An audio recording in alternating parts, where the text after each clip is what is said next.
Hey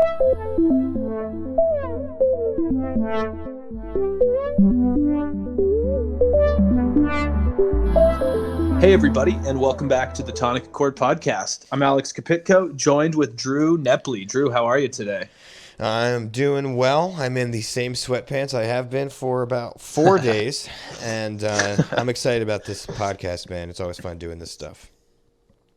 Yeah, same, man. It's good to hear things are well. I agree. I'm also in the same sweatpants I had yesterday. Comfortable, relaxing, no complaints. And I actually, for once, have good news to report from Spain. Is for the first time since mid-March, the death numbers have started to decline a little bit. So that is good. That is good. Yeah. It looks like things are starting to stabilize. I'm not going to say things are great yet, but it's looking up.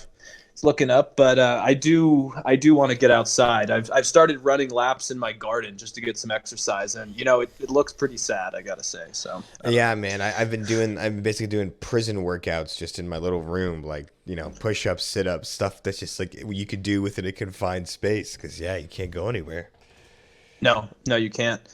And I don't know. It looks like we still might have a few more months of this, but no one really knows yet. But today I want to talk a little bit about coronavirus and how it's going to potentially affect the health of democracy around the world. Because I think as of now, most people will have seen that most countries across the world have introduced some form of extraordinary draconian measures to control the population in order to battle the coronavirus.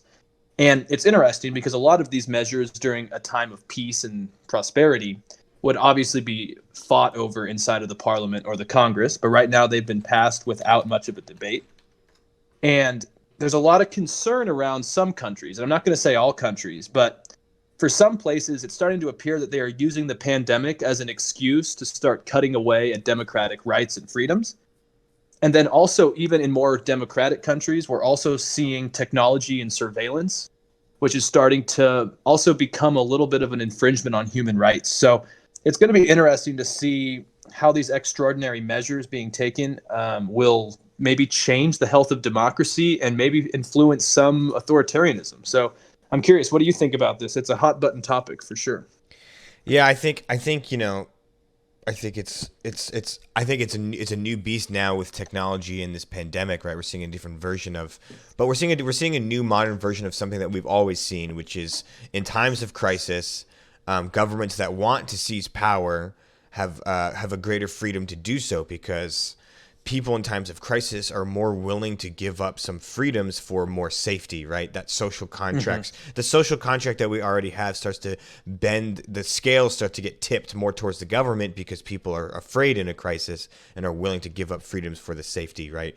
Oftentimes we see this with war, whether it's the understanding that, okay, well, I'll sign the option to maybe get drafted in the future, but that's because, we need a military to protect us. One of the biggest examples is after 9/11 that we allowed Bush to create things like Guantanamo Bay in Cuba, the Patriot Act, and the NSA surveillance apparatus, right? Things that were not considered to be normal or wanted by the American people before 9/11 were pretty readily accepted by the American populace after 9/11 for at least, a decade. And so we see this all the time. Now I think we're seeing it with the coronavirus, where people are freaked out about a pandemic and are maybe willing to overlook states seizing more power. Right. And that's exactly what we're seeing. I mean, just for the listeners out there, there's a few countries I think in specific that I just like to mention to kind of give you an understanding of what's happening. And it's true, like you said, because I think there's a short-sighted nature to the decisions that are made during this, obviously, because, we need to combat a pandemic, which in some ways is similar to a war and how governments react, right? And we've seen in countries like Hungary, Israel, and the Philippines, we've seen all three of their rulers, boy, that sounds sounds dark. All three of their leaders, I guess sounds better, already take advantage of this. I mean, in Hungary, the Prime Minister, Viktor Orban, he's this is not his first time being involved in this. I mean, since I think it was 2013 or 14, he's already been, just trimming away at democratic values. But also it's interesting because in the Philippines, you have Rodrigo Duterte, who has also now started to say that they will shoot people who leave the house, which is very similar to his, drug policies that he has in place. And he wants to control all forms of media so that he can control the information. And this is same with Viktor Orban.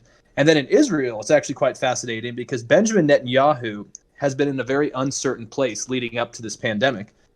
And it actually looked like Benny Gantz, I think that's how it's pronounced, was appointed to try to form a new government, which was his main opposition party.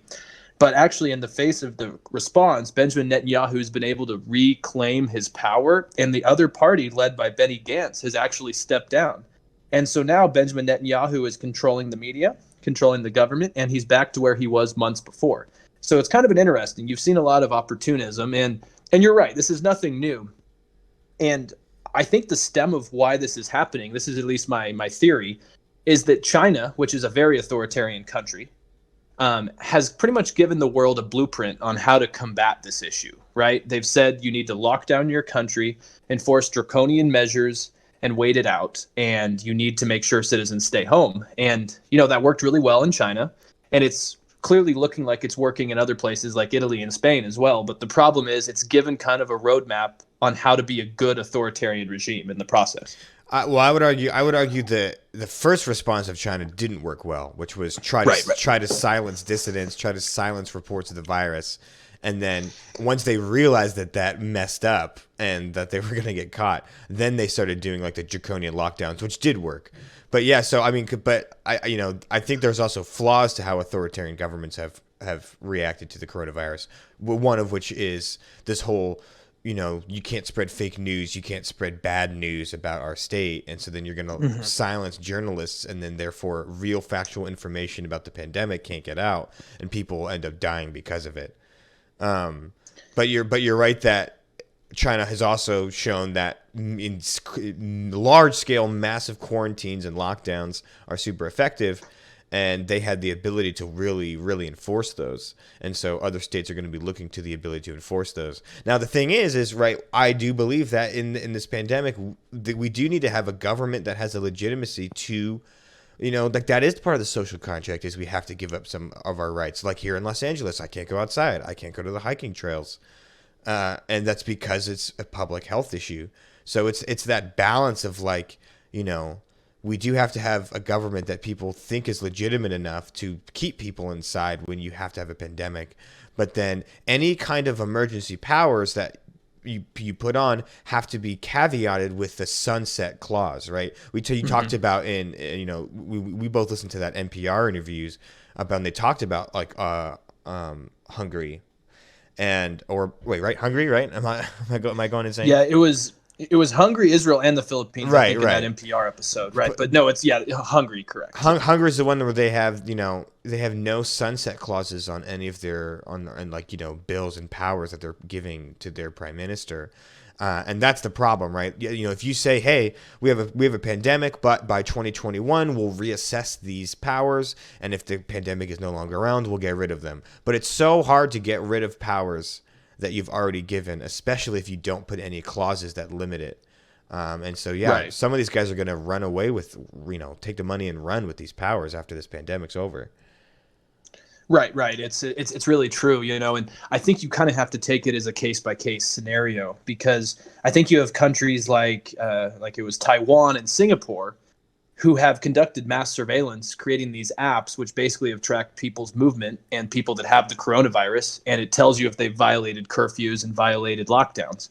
But I personally don't see Singapore all of a sudden overnight turning into an authoritarian regime. But at the same time, I see countries like Hungary and the Philippines definitely taking advantage of this situation, because Viktor Orban already ruled by decree, I think in 2015 during the refugee crisis from Syria, where basically he banned immigrants from entering the country. And it's nothing new for him to be taking advantage of this. I mean, scary enough, in 2018, his party, which is the Fidesz party, I think it's pronounced, had 49% of the vote, but they turned that into 70% of the seats.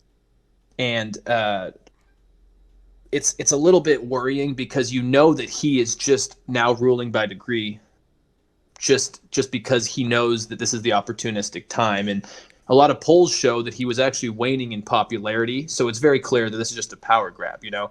And so I think you're right, is that without a sunset clause, people like him are probably going to be the death of democracy inside of Hungary. And there's a whole other discussion of what I think the EU should be doing. They should be much stricter about this. But there's a quote from a Budapest-based think tank called Political Capital. And the quote they say is, extraordinary legal situations are very easy to introduce, but it's much harder to return to business as usual afterwards, like you said. And I think it's a big concern. And I mean, you and I talked about this, back in, I think it was November or December, about are we in a post-democratic world? And I think this might be another one of those just little icings on the cake that are slowly going to maybe help this happen, you know? Yeah, or a faux democratic world where it's right. democratic on paper and in reality anything but, like Russia. Yeah, and we talked about, and again, like, I think authoritarian leaders are also looking to China, and China's also looking to other authoritarian leaders, because China's trying to export, right, its own narrative. The whole thing about, there was no new cases for like a week in China, and then of course there were. And so they tried to do all things like that, but then they've also sent doctors to Italy. They've sent doctors and test kits around. They're trying to change the narrative that they're like the savior and they figured it out before everyone else. When in reality, I think their initial response was poor. But they've delivered ventilators, mass virus test kits. But it's come packaged with pressure on countries to integrate Huawei equipment into their 5G infrastructure. Now, don't get me wrong. I'm not one of these Facebook conspiracy theories that think that China invented the virus to promote 5G, right? That's way too down the rabbit hole. This is a natural virus that we have to take as a planet. But I can also see how China would be like, hey, we're willing to give you help, especially lesser developed countries in Africa and Latin America that need help with this virus. Hey, we'll give you help with this. Also, just, maybe let Huawei come in. In the future, maybe scratch our back. China's always been doing this. We'll scratch your back, you scratch ours. And especially in times of crisis, more people are willing to give up things. Right. And so, the Chinese Communist Party is manipulating this narrative to try and be this savior, and people are eating it up. From Cambodia to Serbia to Uganda, China is offering large-scale training on how to manipulate public opinion, censor and surveil journalists and civil society activists. This is from an article from a place called War on the Rocks, which is written by U.S. military insiders. And generals have written on here and been on the podcast. So they're talking about China doing a major project in the developing countries to how to silence people, establish authoritarian regimes, especially in times of crises, and that's worrisome. That is extremely worrisome, and I think that's the biggest issue with this. Is that, I mean, we've talked about this a lot. Is that China for a long time has been trying to exactly get friends around the world for specific moments, and I think this pandemic was a perfect scenario for them. And I'm with you. I don't think this was some concocted virus inside of a Chinese lab in Wuhan. Nature is much more deadly than laboratories.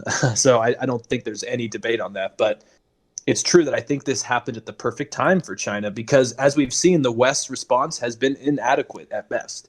And I personally think that this was almost a Chernobyl for China at first, like you said, which is a very true point, is that at first they handled this awfully. They covered it up. There was that famous doctor whose name I forget who later died, but he was trying to be the whistleblower for it and was silenced. And I think that's the problem you have in these authoritarian communist regimes, is that they basically have to balance saving face with a crisis. And it's usually easier to save face and silence it than address it. And I really think there was a lot of similarities at the beginning to the Chernobyl issue in the 80s. That's an interesting. That's a good comparison. Thank you. Yeah, and I've been thinking about that for a few weeks. I was just like, it seems like it's a trend, is that it's easier to save the party than the people sometimes. And I think unfortunately, the biggest export of this whole thing from China is this misinformation. And we're seeing it, like I'd mentioned, in Israel, in the Philippines, in Poland, in Hungary. And the same thing is true, that they are just doctoring the information on this and pointing fingers. We've seen it in Iran, where the Iranians have blamed U.S. scientists for spreading this virus. And right.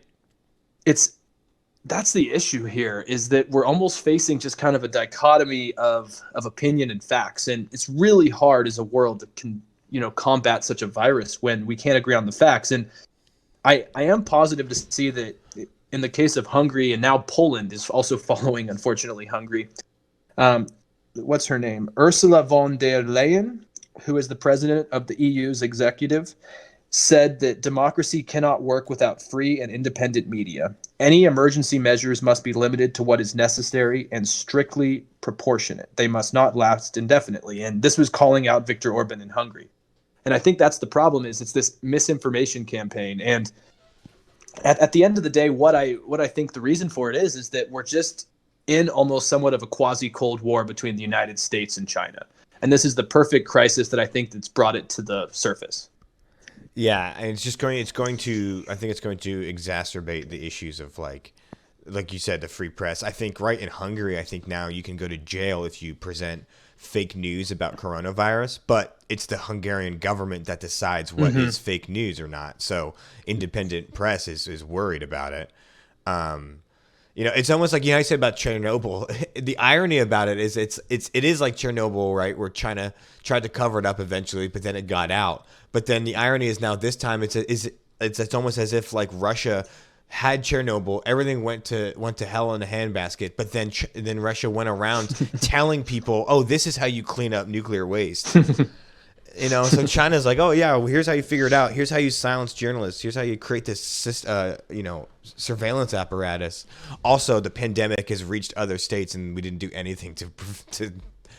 I don't know. It's just so strange, but yeah. I mean, I think we're in this classic scenario. We're at such a time of crisis where so many people's normal day-to-day lives are upended that. People are willing to seize power. Like that's the thing, is when people's day-to-day lives are changed, that's when there's real change going on in the world. Because a lot of people just can completely ignore political change when their day-to-day is the same. But when I think it's like when you're in a big time of crisis like this is when big players make their biggest moves. And we saw that. I mean, Benjamin Netanyahu, part of his things, he was about to go on trial for bribery, but then because of these emergency powers, he was able to freeze the justice system in Israel. So then now his trial's postponed.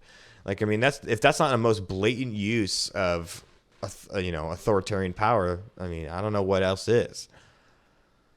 Right. And this is coming at a time, where we're already seeing democracy receding worldwide. And I think there's going to be some lasting impacts that we're going to be seeing very far down the road. And I just hope that countries, or regions, I guess, like Europe and the United States and the Americas don't follow suit. And I kind of want to turn this for a moment, if it's okay with you, to the less obvious and less direct implications of this. And for my big issue, you'd mentioned the Patriot Act earlier, and we're starting to see similar mass surveillance going on throughout Europe.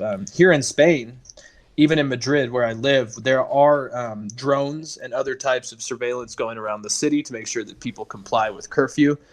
You have in Italy, Vodafone, which is actually the company I have for a telephone, so that kind of freaks me out a little bit. But Vodafone said wherever technically possible and legally permissible, Vodafone will be willing to assist governments in developing insights based on large, anonymous data sets. And this is happening everywhere in Europe right now: France, Spain, Italy, Poland, Hungary. The government is basically doing exactly what was happening during the Patriot Act and what Edward Snowden blew the whistle on from the NSA, is that they are starting to track people's movements.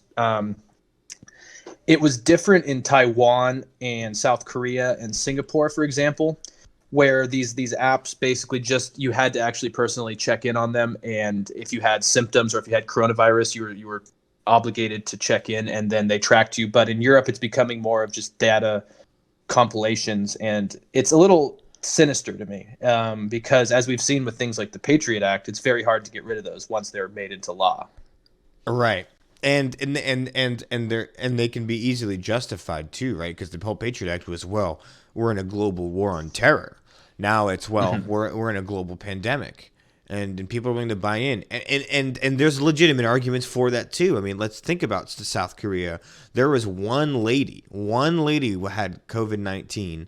and decided not to quarantine and travel around, and they think that she was responsible for 2,000 cases in South Korea. Right. One lady. Jesus. And so, so when you hear about stories like that, it's understandable that maybe we should have tracked that lady's movement. Maybe we should have forced her to check in where she is so we can tell her, don't go on that train, don't go on that bullet train to 4 other cities in a week. So, I mean, it is tough, right? Because we are in a public health crisis where everyone's actions do matter. So how do you curb people's actions without taking too much power? It's tough. I mean, again, I think that one of the main things is you have to have sundown clauses. So, okay, for now, you have to check in on an app, and the government needs to know where you are, especially if you are diagnosed with coronavirus, then you have to check in. But as soon as the World Health Organization deems the pandemic to be over, then the app is deleted or the app is frozen or whatever, right? Mm-hmm. But the problem is the people in government, especially people that are at home and worried about their own health and their kids' health and their parents' health. It's hard for people to be paying attention to these little caveats. And of course, the mm-hmm. people in power aren't always going to volunteer these limits on themselves if you already have a country that is leaning authoritarian. Yeah, that's a really good point. And I completely agree with you. I mean, I don't think there's, unfortunately, an easy way around that, I think we almost have to find a point where, and I guess this is somewhat of the economic libertarian in me a little bit, and I know it's not perfect because there's a lot of altruism in that, but I think you almost need voluntary actions like an app. I think that's potentially why it worked well in South Korea and Singapore and Taiwan, just to name a few, is because it was more of a voluntary action of public good, where I think a lot of the times in the West, when we do get to this point, it's an involuntary, just kind of based on ignorance, where a lot of people don't know it's happening, but they also allowed it to happen, and things like that, I think, can be harder to step back. And I mean, there is a positive, is that sorry, I was going to pronounce the words, but Massachusetts Institute of Technology, MIT, has developed an app called Private Kit Safe Paths. And the idea is that users can update information about themselves on the app and then declare if they have the coronavirus or not. And obviously this requires a lot, out of the individual. They have to actually go on and do this. Uh-huh. But I think if the government has good enough of a messaging campaign, I think it's a lot more powerful to have people do this themselves, because people like to have purpose. People like to have a drive. And I think if the message is correct and the government actually is honest with people, I like to hope that people would actually be more willing to cooperate. And I think something like this would be better, because this MIT Private Kit Safe Paths also has said this information will not be sold to third parties without consent, which is crucial, and I think that's a step. Right. That is a good alternative. No, I mean, I agree. I mean, of course we need stuff like that. And of course people want to be a part of like solving the problem. But like, I think, like you said at the beginning, right, that if you need to have a government that has a good messaging campaign to bring people to voluntarily do things like that. And I don't think that the United States has had that solid, good messaging campaign until the last maybe few weeks. Mm-hmm. Yeah, that's true. And I think we do have an issue in the United States with that. It has improved, but I do with think Fauci and stuff. Yeah. Oh, completely. But I also do think there's been quite a lot of finger pointing with it. I know that Trump has obviously been highly criticized, and I think he should be. And it's mainly for his history of not following science more than even the current situation. But I think a lot of people don't want to admit that it wasn't just Trump. I mean, you had Nancy Pelosi and AOC telling people, go to your Chinese restaurants, go out and support local business, go to Chinatown. It's like, that's probably what you should not do, especially in the West Coast, because let's be honest, I mean, there's a large Asian community in the West Coast. And statistically, if people were coming from Asia, you probably would not want to go to Chinatown, right? But that's unfortunately where, we're at. And I think a response like that is inadequate. But like, taking this back to authoritarianism, the one positive is I don't see the Trump administration taking advantage of this in that form that we've seen in other countries, No. No, I So I don't think think that's so. positive. I don't think so either. I'm not lumping Trump into the Hungary Israel camp as far as the response. But I think what it does is I think what we're mentioning, right, is the kind of lackluster or at least multi-messaged response, right? Because there's a bunch of different finger pointing in the United States. There's a bunch of different ideas of what the coronavirus is and who best is responding. I think that all helps the outsiders outside of the United States that could be leaning authoritarian to look and be like, look, they can't even get their act together. Whereas China's like, look, we can set you up with a surveillance system. You can have your message controlled by one source, right? Like, you know what I mean? Like, it looks more attractive to be to be authoritarian when you look at the U.S. pointing fingers at each other and having, you know, hundreds of thousands of cases. So more people might be willing to be like, wow, we just need to get locked down, and sure, let's just let Netanyahu handle this.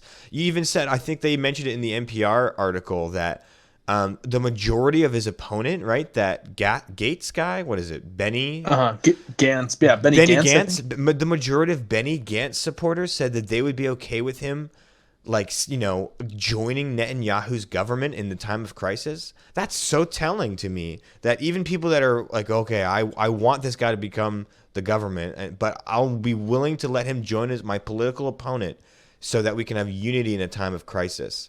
That's super telling that people are really willing to give up their norms to allow for a stronger government. And so, yeah, I agree. I would not lump Trump in with those people right now. But I think those people outside the U.S. that are authoritarian are looking at America and being like, wow, we need to be more stronger at the center. Right. And I think there's a trend, because I think that's a very good point. I think there's a trend that we've seen with this coronavirus is the West has dealt with it poorly because of this.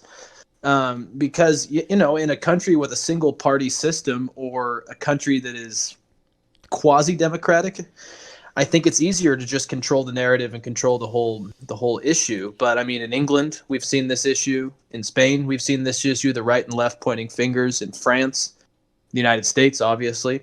And I think it's shown that in some ways, to me, it's something weirdly optimistic that there is still a debate going on about something.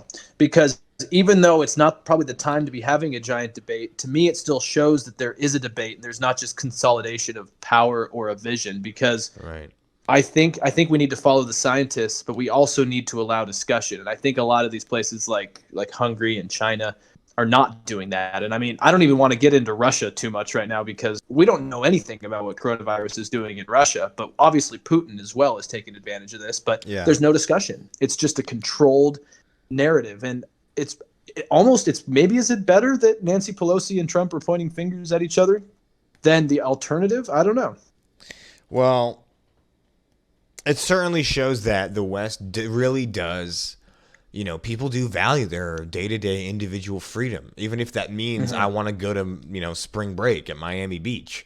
You know, but like you said, like South Korea, you know, South Korea has a different culture about like their community, and people were more willing to get completely locked down, save that lady that got 2,000 people infected. So obviously not everybody, right? You can't account for everybody. You can't generalize. But I will generalize a little bit. In general, South Korea and Asian cultures are more about their community oriented, whereas the United States, you know, I mean, we see it. People still go out all the time. Some people in some states were completely ignoring it. Even leaders, right? It took weeks and weeks and weeks before Florida and Georgia to lock down. 3 weeks after California did. And it's because there's no centralized system and there's not an authoritarian leader. So you had these different responses in different states, some better than others. So yeah, you're right. That's the whole balance we're talking about, right? Is our social contract in America was leaning more towards individual freedom, but then that means more risk in times of crisis against safety, right? So this I think everyone's social contracts right now are being tested. Authoritarians are definitely leaning this tipping the scales because people want to feel safe. Right. And I mean, you know, completely. And I've been seeing, you know, all over Facebook, like my more right wing, like more conspiracy, I would say open-minded people to conspiracy theories have been saying, oh, this is a power grab for the government to take over. And I think there is a big difference between, you know, Western countries and China. I mean, I think there's less of a compliance. I don't think Americans after this would over, especially because it's so blatant. I mean, things like surveillance and the Patriot Act are different because it happens, you know, it's more clandestine. You don't know what's happening. But something like this, people would revolt. People would stand up if they couldn't leave their house in a year and there's no reason not to, or if the media is silenced for something like that. Right. And excuse me, but I don't have coronavirus. That was a water cough.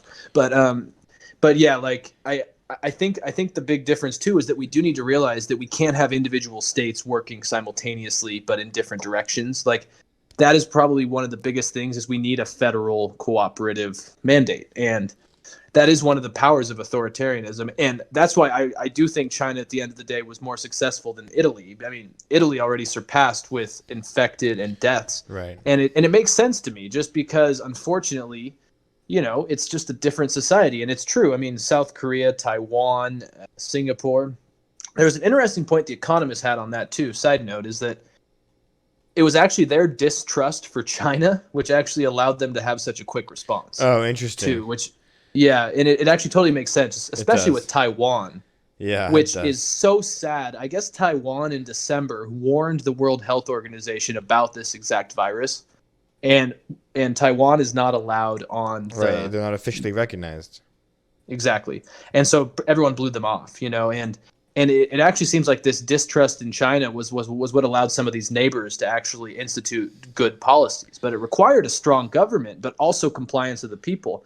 But I don't see Taiwan becoming a dictatorship overnight either, you know, and it's a fine line. It's a balancing board. No, it's, yeah, that's a really good point that their distrust for China actually helped them because they were like, China's like, no good, we're all good over here, nothing to worry about. And they're like, yeah, right, we're going to look into this ourselves. That's interesting. Yeah, no, I mean, it's not like 1 + 1 = 2, right? It's not like a one crisis equals authoritarianism, but it is an you know, I think authoritarians by definition are opportunists.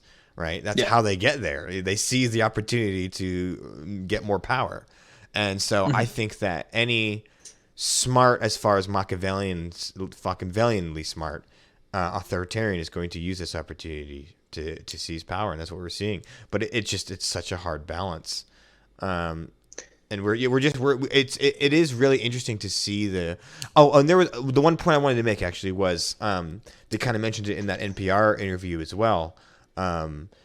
Is that the double-edged sword is that if you're taking all the power, right, and you're the authority and things continue to get really bad, like if things really hit the fan, you're going to be the guy that people are looking at. I mean, you know, probably why Trump said, I take no responsibility. That'd be good. Yeah. I think that quote will come back to haunt him. But you know, like, so if you are Netanyahu in Israel, you're the guy, you know, here you've been the guy on TV every night talking about it. You've been the guy doing the press reports. You've been the guy, we're going to handle this. I'm in charge. Well, if things get really bad, people are going to blame you. So, you know, there's a little bit of that double-edged sword, you know, careful what you wish for, right? That's an extremely good point. You know, and it's true. If you're the figurehead of something, your citizens are hoping that you can make it work. So right.